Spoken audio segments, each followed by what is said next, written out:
ကျောင်းသမီးများအတွက်အခုမြန်မာနှစ်တစ်တစ်နှစ်တာနော်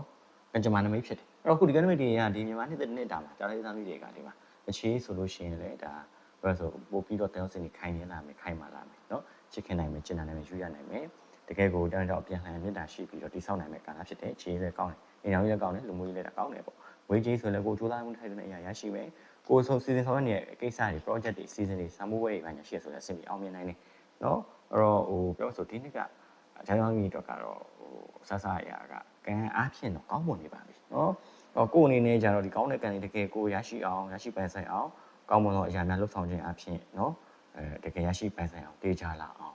နော်ကိုတကယ်ရရှိခံစားနိုင်အောင်ကြိုးစားဖို့ဆရာအနေနဲ့တိုက်တွန်းလိုပါတယ်နော်ကြိုးစားသေးချင်ပါတယ်ဟိုဒီခဏမရဆိုလို့ရှိရင်ဆရာတို့ဒီမှာနော်တကယ်ကိုလူသားအလုံးကတဲ့အမျိုးတွေကြီးပဲပေါ့နော်လူသားမျိုးနဲ့တစ်ခုလုံးကဒါကိုယ့်ရဲ့အမျိုးဆွေတွေပဲနော်ဘဝတစ်ခွေတစ်ခုမဟုတ်တစ်ခွေမှာကြုံတွေ့ရလူတွေကြီးပဲအဲ့တော့လူသားအလုံးကိုယ့်ရဲ့ဆွေမျိုးသားချင်းတွေလိုပဲเนาะကိုကဒါနှုတ်ဆောင်ပါချင်းကိုညီမဲတကယ်ကိုလူသားရဲ့ဘဝမှာမေတ္တာပြေဝထားမေတ္တာတွေပို့ပေးเนาะအဲ့တော့ဆရာတို့မေတ္တာဆိုတာအရင် agent ကိုယ်ကဒီမေတ္တာတက်တွေခံယူပြီးရင်မေတ္တာပို့ပေါ့ဒါရဲ့ပတ်စံတရားတစ်ချက်မှလည်းကောင်းတော့ဟုတ်တကယ်လည်းကြိုးထီရောက်ပါเนาะဒါမျိုးလေးတခြားလုပ်ပေးဒီမေတ္တာတက်လေးနဲ့ရှေ့ဆက်เนาะဒါဆိုဒီကောင်းကျိုးချမ်းသာတွေလည်းငင်းရရှိမယ်အဲ့တော့ comment မှာเนาะ comment မှာအားရကံကောင်းခြင်းတွေကိုเนาะအားလုံးနဲ့အတူမျှဝေခံစားမယ်ဆိုပြီးတော့ရှင်းသွားပါเนาะ